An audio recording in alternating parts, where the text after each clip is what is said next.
नमस्कार। बिहार एएनएम 10-709 को लेकर क्या अपडेट है? एक तरीके से हम कहेंगे बहुत ही दुखद खबर है बिहार एएनएम 10-709 केस को लेकर, क्योंकि जो है 25 तारीख को सुप्रीम कोर्ट में सुनवाई होने वाला था और सारा मामला इधर क्लियर हो चुका है। रजिस्ट्रार कोर्ट में, चेंबर कोर्ट में तमाम चीजें को करते हुए जो है अब फाइनली जो है रजिस्ट्रार कोर्ट में इसका जो है सुनवाई होता है, यानी सारे काउंटर को देख कर आगे की तरफ मूव करा दिया जाता।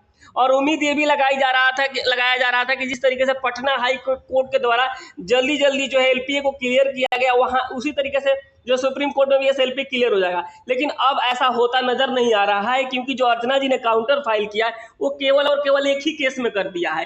केवल अंजलि कुमारी जी का जो केस है उसी में इन्होंने काउंटर फाइल किया है। यहाँ पे देखिएगा आप, जो इनके वकील है वीरेंद्र कुमार शर्मा है, इनके द्वारा जो है कॉपी जो है सर्व की गई है केवल और केवल अंजलि कुमारी जी के केस में। बिहार सरकार का जो केस है उसमें भी नहीं किया गया। यहाँ तक जो है डिम्पल कुमारी का जो केस है जिसमें बहस होता है, पूजा कुमारी का जो केस है, जेवा जरीन, कांति जी, सुषमा जी, यहाँ तक सीमा कुमारी, तमाम जो है एसएलपी है, उन एसएलपी में इन्होंने जो है काउंटर जो है फाइल नहीं किया है। किसने? अर्चना कुमारी जी ने। अर्चना जी को जो है सब में फाइल करना थे कि कॉपी, लेकिन ऐसा नहीं हो सका है। इन तमाम टेक्निकल पॉइंट्स को देखते हुए और भी बहुत सारे रीजंस होंगे इसके पीछे, जिसके कारण जो है अब 25 तारीख को जो है सुनवाई नहीं होगा। क्योंकि आप टेंटेटिव डेट देखेंगे तो बहुत सारे केसेस में जो आपको 25 तारीख को दिखाई देने लगा था। यहाँ पे देखिए बिहार सरकार का एसएलपी है, जो कि यहाँ पे देखिए यहाँ पे 25 तारीख का डेट दिखाई दे रहा था, लेकिन जो है कॉज जो आया हुआ है, आप देखेंगे कॉज लिस्ट आया हुआ है, उसमें जो है आपका कहीं केस नहीं दिख रहा है, कोई भी केस नहीं दिख रहा है जितने भी एसएलपी हुए, और ना ही जो अब तक जजमेंट की कॉपी जो है जारी की गई है। क्योंकि जो लास्ट टाइम 19 तारीख को सुनवाई हुआ था उसके बाद जो जजमेंट की कॉपी जारी की जानी थी, लेकिन वो भी नहीं हो सका है। उसके पीछे तो रीजंस कुछ और है, क्योंकि आपने देखा होगा वहां पे जो है सीमा कुमारी का जो एसएलपी था उसमें कुछ पेपर लगाना था, वो प्रॉपर तरीके से वहां पहुंचा नहीं था, जिसके वजह वो डिले हो सकता है। हालांकि उससे कोई दिक्कत नहीं है, लेकिन जजमेंट की कॉपी जारी नहीं हुई है। और इसी बीच जो है 25 तारीख का डेट आ गया, उसका कॉज लिस्ट आ गया, और उस कॉज लिस्ट में जो है बिहार सरकार का हो या फिर क्वालिफाइड का हो, कोई भी केस नहीं लगा हुआ है। अब जो बात निकल कर आती है कि आखिर अब इसमें क्या होगा, अर्चना जी को दोबारा मौका मिलेगा जो है काउंटर फाइल करने के लिए, या फिर इसी काउंटर से सबको काम चलाना पड़ेगा।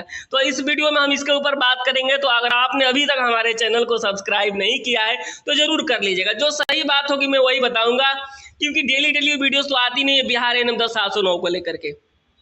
देखिए ये सारी चीजें तो पता चल गई कि अब क्या होने वाला है। अब जो है 25 तारीख के बाद जो है एक और इसमें टेंटेटिव डेट आएगा, और उस दिन जो है रजिस्ट्रार कोर्ट में सुनवाई होगी, और वहां पे जो है उसी काउंटर को, यानी जो एक कॉपी जमा की गई है अंजलि कुमारी जी वाला केस में, उसी जो है काउंटर को सब में एक एक कॉपी सर्व करना होगा। क्योंकि बिहार सरकार को भी देना पड़ेगा, बिहार सरकार को भी तो काउंटर देना पड़ेगा अर्चना जी को, और साथ ही साथ और भी केसेस हुए हैं जिनका उनको भी काउंटर देना पड़ेगा। लेकिन अभी केवल एक ही कॉपी जमा हुआ है, तो अब उनके वकील के ऊपर डिपेंड करता है कि क्या करेंगे। जैसा हम लोग सोशल मीडिया के माध्यम से देखे हैं, उनका कहना है, उनके वकील का कहना है कि आप लोग जो है यहाँ आइए, फिर साइन कीजिए, फिर हम जो है सब में सबमिट कर देंगे, उसी पेपर को फोटो सेट करा के लगा देंगे, उनका कहना है। हालांकि अब ये पॉसिबल भी होता नजर नहीं आ रहा है, क्योंकि जो है अभी हाल ही में अर्चना जी आई है दिल्ली से, दोबारा जाना मुश्किल लग रहा है। तो इसमें अब डिले की संभावना बनती जा रही है, और सबसे ज्यादा दिक्कत उनको हो रहा है, दिक्कत उनको हो रहा है जो कि कहीं जॉब नहीं कर रहे हैं। जो लोग कहीं संविदा पे ही जॉब कर रहे हैं या फिर कहीं भी जॉब कर रहे हैं, उनका तो चलो भाई काम चल रहा है, जो भी आ रहा है 10-20 हजार कमा तो रहे हैं। लेकिन जो हमारी बहनें बिल्कुल फ्रेशर है, जो घर पे बैठी हुई है, इंतजार कर रही है कि कब केस फाइनल हो और हमारा ज्वाइनिंग हो, उन लोगों को ज्यादा दिक्कत हो रहा है। और इस बात को, इस मजबूरी को हम लोग भी समझ रहे हैं। कई ऐसी बहनें जो कहती है कि भैया अब तक कुछ नहीं हुआ, अब जो है धीरे धीरे जो उम्मीदें खत्म होती जा रही है।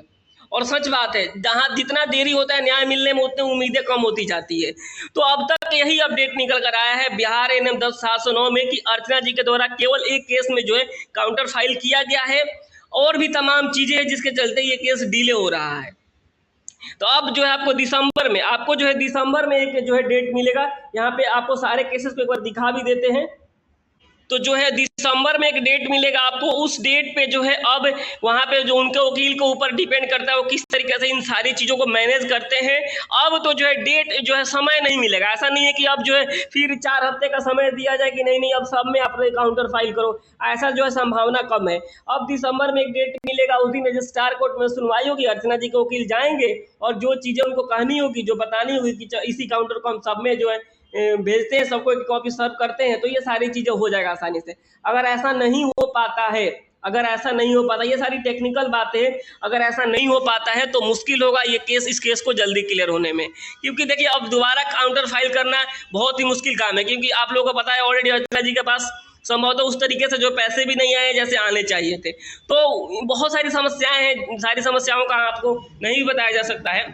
तो फिलहाल आप यही मान के चलिए कि जो है, और उम्मीद कीजिए, प्रार्थना कीजिए कि ये सारा जो मामला है जल्दी खत्म हो जाए और रजिस्ट्रार कोर्ट से जो केस निकल करके फाइनल बेंच में पहुंच जाए और वहां पे 1-2 हेयरिंग होगा, 2 से 3 मैक्सिमम होगा और उसके बाद ये केस फाइनल हो जाएगा। इसमें बहुत बड़ा चीज होना नहीं है, साफ जाहिर सी बात है, जो एग्जाम पास किया वो कैंडिडेट है वो ज़्यादा जो है सूटेबल है और यही सारी चीज़ें वहाँ पर रखी जाएगी और सारी चीज़ें क्लियर हो जाएगी।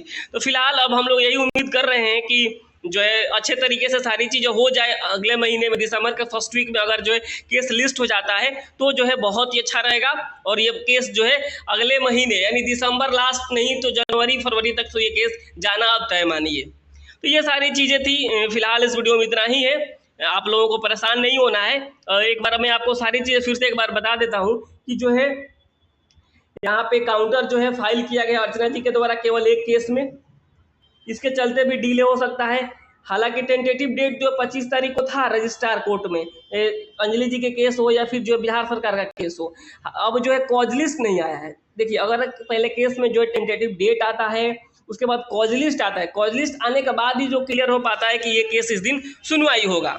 तो ऐसा कॉज लिस्ट आया नहीं है, 25 तारीख के कॉज लिस्ट में कहीं भी अपने केस का जिक्र नहीं है, इसलिए जो है लग रहा है कि अब थोड़ा सा डिले होगा और अगले जो है दिसंबर तक जो है अगले महीने तक जो है आपको इंतजार करना पड़ जाएगा। यही सारी चीज़ें हैं, आप लोग तैयारी करते रहिए, पढ़ते रहिए, नई भर्ती भी आने की ऐसी संभावनाएं बन रही है। तो फिलहाल इस वीडियो में इतना ही, ज़्यादा परेशान नहीं होना है। कोई बात है तो आप लोग मुझे मैसेज कर सकते हैं, कॉमेंट भी कर सकते हैं, सारी चीज़ें देखी जाएगी। नमस्कार, धन्यवाद।